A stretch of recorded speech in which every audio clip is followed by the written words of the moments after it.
question à Christophe Grosset, responsable des produits de bourse chez Unicredit. Alors un peu de pédagogie pour finir. Comment choisir le bon produit? Quelles sont les ficelles à connaître? Les bons réflexes à avoir?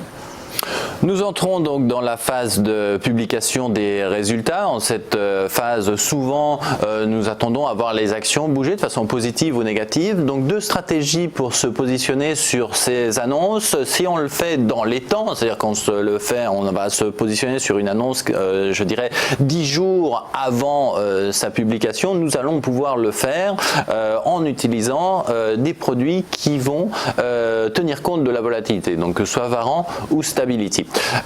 Puisque c'est quelque chose d'assez concret, c'est-à-dire que au fur et à mesure où on va s'approcher de la date de publication du résultat, l'incertitude sur le marché va croître, donc la volatilité sur cette action va avoir tendance à croître. Une fois que le chiffre est publié, de fait, il n'y a plus d'incertitude puisque nous le connaissons, et donc la volatilité tend à diminuer. Donc ça, c'est quelque chose d'assez concret sur le marché. Comment on peut se positionner? Le faire avec des Varant sur lequel on va se positionner une dizaine de jours avant la publication de l'annonce pour déboucler sa position avant l'effet d'annonce, donc pour avoir profité de cet effet de hausse de la volatilité, ou à contrario entrer au moment où la volatilité va être la plus importante avec des Stability, donc quelques jours ou quelques heures avant la publication de l'annonce avec un Stability, et le revendre après la publication du résultat. Si on veut par contre, deuxième stratégie, se positionner sur un mouvement purement directionnel, là il nous reste la possibilité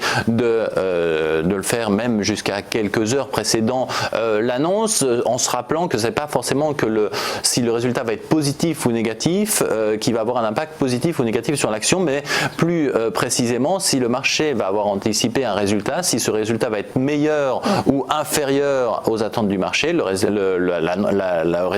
l'action va réagir de fait. C'est-à-dire qu'on peut avoir un très bon résultat, mais s'il est inférieur aux attentes du marché, l'action va avoir tendance à se replier. Donc on va essayer dans les heures qui vont précéder la publication du résultat de se positionner, de se faire sa propre estimation sur l'évolution que pourrait avoir le titre, et pour cela nous allons naturellement utiliser des produits à effet de levier puisque c'est certainement pas là-dessus que nous allons construire notre stratégie de portefeuille, mais ça peut être quelque chose qui va le compléter.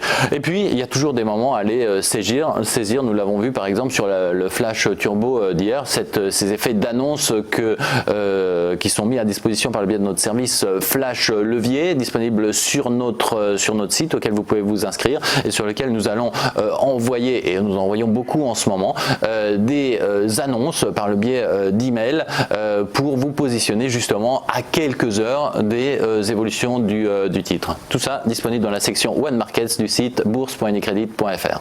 Merci Christophe Grosset. Je le rappelle, vous êtes responsable des produits de bourse chez Unicredit. Voilà, c'est la fin de cette émission. Merci de nous avoir suivis. On se retrouve demain dès 8h45 pour le live TV Finance en direct sur TV Finance et Boursorama.